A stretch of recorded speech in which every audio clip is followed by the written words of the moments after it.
Hello and welcome. I'm Ayi Makaraig and this is your 6 p.m. wrap.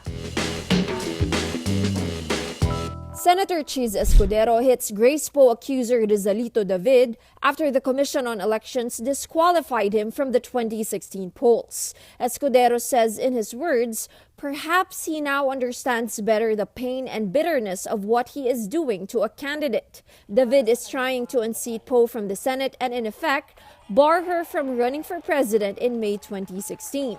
But David says those are two different things, adding his case is due to a lack of campaign money, while Poe's disqualification is an issue of citizenship. Despite accusing the ruling Liberal Party as the mastermind of Poe's cases, Escudero says President Benigno Aquino has nothing to do with it. He says, quote, "In my own view, the president has no personal involvement in the actions against Senator Poe." The two have been longtime friends since they were young lawmakers.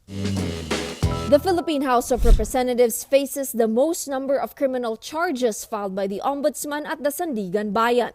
The Office of the Ombudsman says 58 out of 134 criminal cases between January and June are against House lawmakers. The cases involve plunder, graft, malversation of public funds, and bribery in connection with a multi-billion peso pork barrel scam. The tally for the House of Representatives is expected to rise when data for the entire year are released.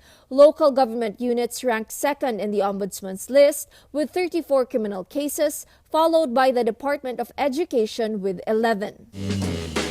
The Philippine House of Representatives approves the proposal to raise salaries of government workers. 170 lawmakers voted yes for the 2015 Salary Standardization Law, 5 voted no and 1 abstained. This increases government workers' salary by 45%, gives a mid-year 14th month pay free of taxes, and an enhanced performance-based bonus.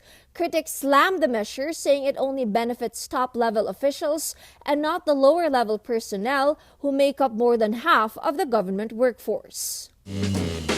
Former U.S. Pacific Command Commander Samuel Locklear says the U.S. will start improving Philippine infrastructure if the Supreme Court upholds the Enhanced Defense Cooperation Agreement. So we'll be looking at things that sustain forces like gas and oil that go into airplanes. Be looking at the quality of runways in different places. Be looking at depths of piers and accesses for ships of different sizes into different places around the Philippines. Access of places where you might choose to put a submarine. Some Philippine officials call the EDCA unconstitutional because it didn't pass through the Senate, but Locklear says the agreement will strengthen alliances. So should the people of the Philippines and your court decide that to go forward with the Enhanced Defense Capabilities Agreement, I think what it does in general, it provides, first of all, a strengthening of the alliance for the 21st century. The U.S. also transfers about 100 armored vehicles to the Philippine military. This comes as China continues its reclamation in the West Philippine Sea or the South China Sea, despite calls to stop the construction activities. Time magazine names German Chancellor Angela Merkel as its Person of the Year. The magazine says Merkel, quote, stepped in every time a serious crisis threatened Europe, including its debt, refugee and migrant crisis, and Russia's intervention in Ukraine. The 61-year-old Merkel first came to power as chancellor in 2005. She is the first woman to get the distinction from Time since 1986, after Philippine President Cory Aquino.